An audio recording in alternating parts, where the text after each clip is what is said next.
ইদানিং এই দোকানে 6 মাসে 3বার চুরি হয়েছে। 6 মাসে এই উজান উজান স্টোর 3বার চুরি হয়েছে 6 মাসের ভিতরে। এবং গতকাল রাত্রে একসাথে আমাদের একটা লন্ড্রি, একটা 4 হোটেল সহ তিনটা দোকান চুরি হয়। গত 2 দিন পূর্বে শিবগঞ্জে 4টা দোকান চুরি হয়। এই আমাদের এই অবস্থার মধ্যে দিয়ে আমাদের এলাকাবাসী দিন যাপন করতেছে। চুরির উপদ্রব বাড়ার কারণে মানুষও আতঙ্কে। আর আমি প্রশাসনের দৃষ্টি আকর্ষণ করি এদের জন্য একটা দৃষ্টান্তমূলক শাস্তির ব্যবস্থা করা হয়। একই রাতে একসাথে প্রায় 60টি দোকান চুরি হওয়ায় এলাকাবাসী উদ্বিগ্ন। কারা করছে এই চুরি, কেনই বা একই সাথে ঘটছে এমন চুরি, এই বিষয়টি নিয়ে এই মুহূর্তে লাইভে সংযুক্ত হয়েছি। এবং এছাড়াও দেখা গেছে যে সিলেটের মানুষ বিগত সময়েও কিছুটা পুলিশ প্রশাসনের উপর তারা আস্থা রেখেছিল, এবং এখন অবধি এই যে হঠাৎ করেই এরকম একটি প্রায় একসাথে 7টি দোকানে, শিবগঞ্জের 4টি এবং সিলেটের যে শিবগঞ্জ খরাদিপাড়া বৈশাখী পালবাড়ির এলাকার সামনে যে বৈশাখী আবাসিক এলাকা, সেখানে প্রায় 3টি দোকানে একই সাথে শুরু হয়েছে, অর্থাৎ মোট 60টি দোকানে শুরু হয়েছে।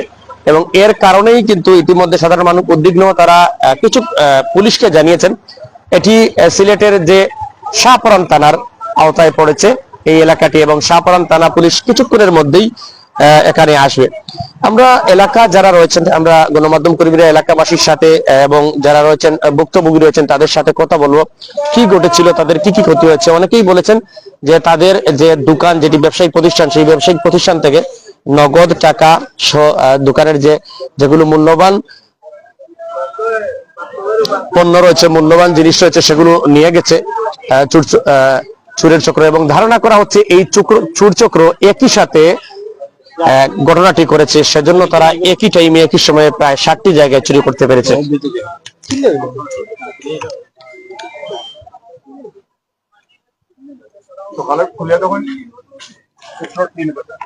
এই দেখেন উপরের যে টিন আছে, সেই টিন কেটে তারা টিন লাগিয়েছেন, সেই টিন কেটে এদিকে ঢুকেছে চোর চক্র। আমরা কথা বলবো এই দোকানের যিনি মালিক রয়েছেন তার সাথে। আর এমনি আরো কাঠ ছিল এবং মাল ছিল, অনেক সিগারেট ছিল, অনেক টাকা, প্রায় আমার 75-76 হাজার টাকা মতোর মাল নিয়ে গেছে। আমি ধরছি। আপনি গতকালকে রাতে কোথায় ছিলেন? বাসায় ছিলেন? বাসায় ছিলাম। দোকান বন্ধ করেছে? দোকান বন্ধ করেছে 12:30। 12:30 তো সকালে কয়টার দিকে জানতে পারলেন চুরি? সকালে জানতে পারি হইলো 6:30টায়। আপনাদের এখানে কি কোনো নাই, সিকিউরিটি গার্ড নাই? না, সিকিউরিটি গার্ড নাই, একটা আছে, ওই যে পয়েন্টও আছে, তাই মানে অনেক সময় আসে। জি জি জি। আচ্ছা, আপনাদের এই যে কি কি ক্ষতি হয়েছে, কত টাকা নিয়েছে বা আপনার? আমার নগদ টাকা নিচ্ছে প্রায় 40,000 উপরে, আর মিনিট কাটা ছিল 8,000 8,500 মতো। এরপরে মোটামুটি লাখাধিক টাকার মতো। আমার দোকানে 3-3বার চুরি হয়ে গেছে। কবে কবে উঠছে? এই 6 মাসের ভিতরে 3-3বার। এই 6 মাসের ভিতরে জি জি 3বার চুরি হয়েছে। 3বার চুরি হয়েছে। তার মানে আশপাশ এলাকারই মানুষ যারা সবসময় ফলো করছে, প্রশাসন থেকে বা আপনাদের যে শাহপরান থানার বা ওসি মহোদয় বা পুলিশ প্রশাসন থেকে আপনাদের কোন সহযোগিতা করা হয়েছে? না না না, আমার এখন তারা দেখছেন না, তারা অবগত করাইছেন নি? জি না, আমি ওই ইদানিং আমি একটা করছি, জিডি রিপোর্ট করছি আর কি। আর এর আগে আর আমি গতকাল রাত্রে যে ঘটনা ঘটছে বা এই যে ভয়াবহ চুরি হয়েছে আপনার দোকানের লাখাধিক টাকার মালামাল লাগিয়েছে, এই বিষয়ে তারা ফোন করেও অবগত করছিলেন? না, আমি ফোন টোন করিনি, শুধু জিডি করছি আর কি। আমার কাছে নাই। আপনাদের দাবি কি এখন, চাওয়া কি? আমার চাওয়া হইলো আমার যে ক্ষতিপূরণ হয়েছে, যাতে আমি যে চুরি করছে তারে যেতে মানে আইনে আওতায় শাস্তি দেওয়া হোক, এবং আমার ক্ষতিপূরণ দেওয়া হোক আমার।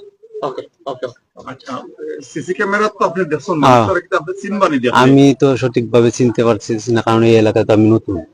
আমি এলাকায় অনেক মানে বেশি দিন হয় নাই।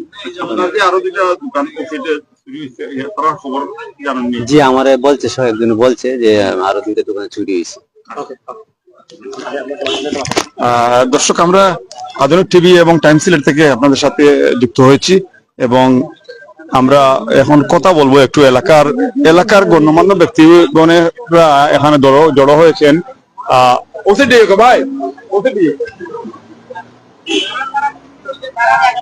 আচ্ছা, আমরা আর একজন যার দোকান, যে খরাদি ফাড়ার দোকান চুরি হয়েছে, একটু এই জায়গায় দেখো এটা লন্ডির দোকান আপনার, দুটা ধরে লোক এটা লন্ডির দোকান, তিন কাটিয়া আপনার।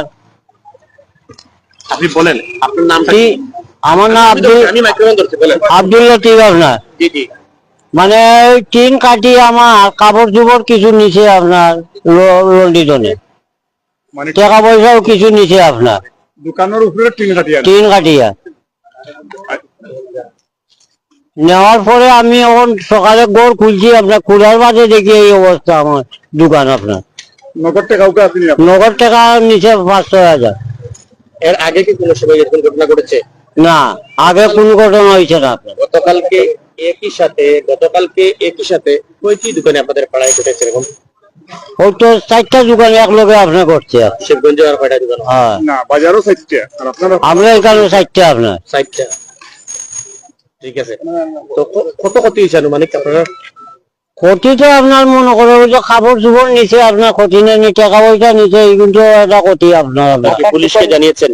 না, পুলিশে আমরা জানাইছি না আপনার, আইনি পদক্ষেপ তো নিতে হবে। এই লাগি আপনার বুঝছি। এখন আপনার দাবি কিতা, চাওয়াটা কিতা, আপনার কিতা বিচার চাইরা? বিচার এটা তো মনে করো তদন্ত করি আপনারা বার করিয়া দিতে আইগো আপনারা। আপনার কিভাবে ঢুকছে একটু কি দেখছেন?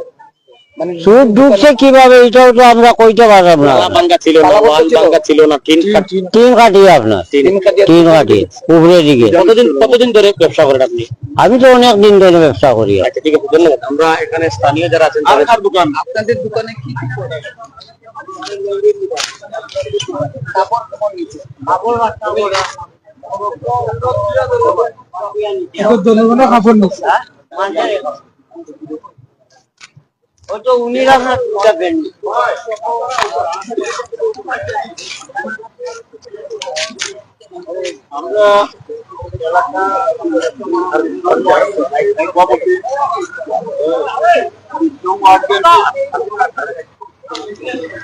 আমরা এখানে দেখলাম আইসন 20 নং ওয়ার্ড বিএনপি সভাপতি এবং সাধারণ সম্পাদক কাউন্সিলর পদপ্রার্থী লুকমান আহমদ সহ 20 নং খরাদিপাড়া কমিটি বিএনপির সভাপতি হেলাল আহমদ সহ আরো আমরা 20 নম্বর ওয়ার্ড বিএনপির সভাপতি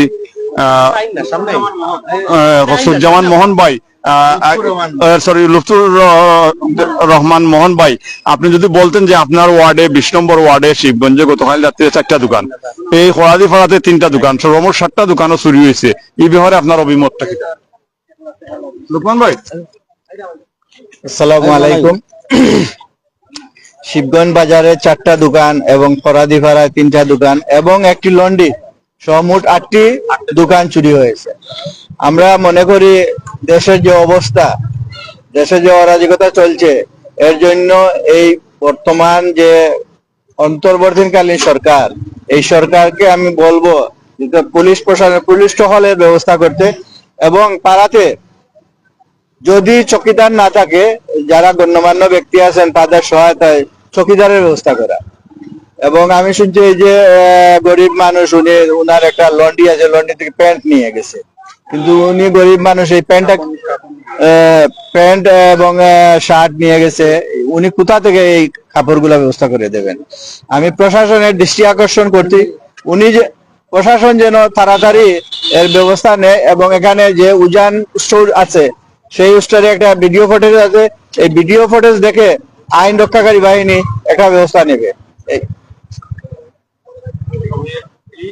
যে আপনার শিবগঞ্জ বাজারও বা আপনার ওয়ার্ডের খরাদিপাড়া বৈশাখী একলগে যে আপনার রাইছে 7টা দোকান, এটা তো আগে কইছে না, এটারে আপনারা কিলা দেখলা যে কিতা লাগি বাড়তে পারে এই চুরিটা? প্রশাসন এই যে অটো রিক্সা গুলো বন্ধ করেছে, আমার ব্যক্তিগত যে অটো রিক্সার ড্রাইভার গুলো আছে, এরা হয়তো এই পেটের দায়ে এগুলা করতে আছে।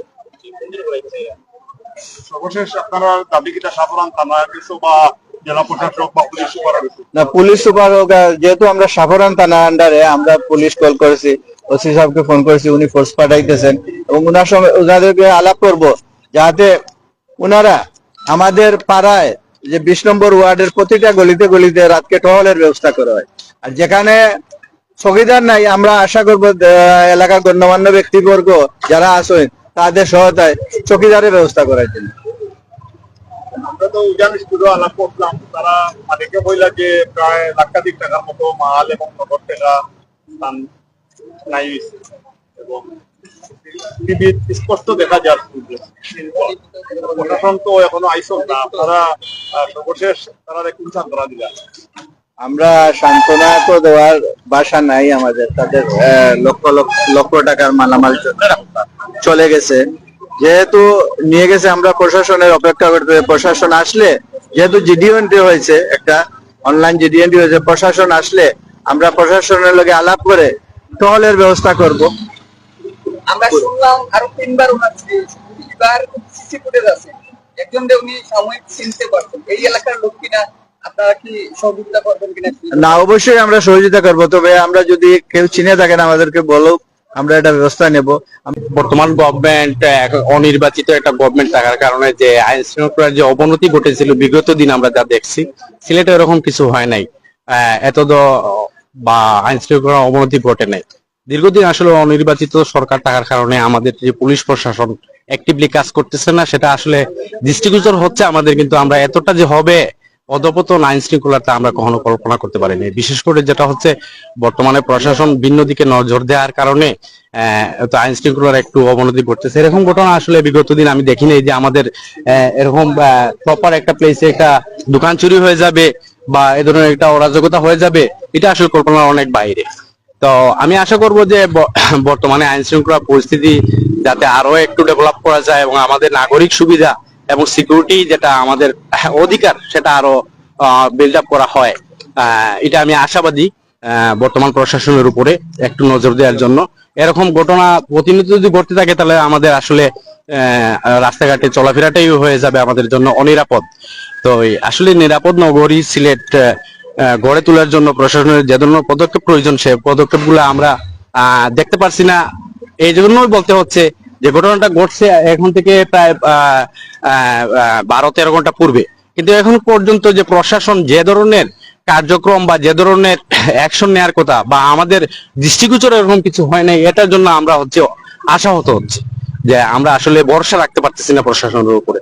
যদি ঘটনার সাথে সাথে যদি আমাদেরকে অন্তত পক্ষে তারা আইসা খোঁজখবরটা নিত বা কোনো ব্যবস্থায় যাইতো, তাহলে হ্যাঁ দেখে যেত, তাহলে হয়তো আমাদের একটু কনফিডেন্টটা বিল্ড আপ হতো। কিন্তু যে জায়গায় আমাকে এখানে 12 ঘন্টার ভেতরে এখন পর্যন্ত কোনো ধরনের প্রশাসন বা কোনো ধরনের আইন শৃঙ্খলা রক্ষা করার বাহিনী কোনো ধরনের ব্যবস্থায় যায় নাই। কিন্তু আসলে আমি যখন কথা বলছি তখনই দেখতে পাচ্ছি যে আমাদের এখানে যে সিলেট মেট্রোপলিটন পুলিশের একটি পিকআপ ভ্যান চলে আসছে, হয়তো ঊর্ধ্বতন কোনো কর্তৃপক্ষ না, নর্মালি কাউকে পেট্রোল পুলিশে ওদিকে পাঠানো হয়েছে 12 ঘন্টা পরে, কিন্তু এটা অনুচিত। নাগরিক সুবিধা নিতে হলে, আমাকে সুবিধা পেতে হলে এখানে যোগাযোগ ব্যবস্থা অনেক উন্নত, 10 থেকে 15 মিনিটের ভিতরে ওরা আসা আমাদেরকে দেখতে পাচ্ছে, কিন্তু ওরা অনেক পরে আসছে। ঠিক আছে, ধন্যবাদ সবাইকে। আমরা দেখতাম পারলাম এখন যে সাফরান থানাতনে পুলিশের কর্মকর্তারা এসেছেন। ওনারা ওই যে উজান স্টোরটা গতকাল রাত্রে ভয়াবহ চুরি সংঘটিত হয়েছে সেই দোকানে ভিজিট করতে এসেছেন।